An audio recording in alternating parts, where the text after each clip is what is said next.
Good morning everyone. Andito tayo ngayon sa loob ng net house dito sa local area. At ito ay taniman ng pipino or cucumber.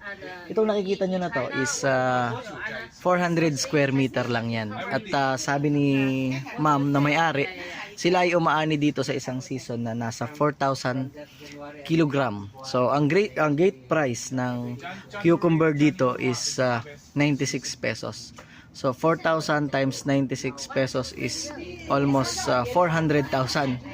So napakalaki nun. Sabihin na natin na 100,000 na ang gastos, pero siguro hindi naman ganun kalaki. So napakalaki talaga ng kita kasi nga maganda yung presyo. Kaya kahit mag-hire sila ng worker sa ibang bansa, galing sa ibang bansa para magtrabaho dito, kayang-kayang pasahurin. 400 square meter lang to. Eh paano kung 1 hectare pa? Napakaganda niya.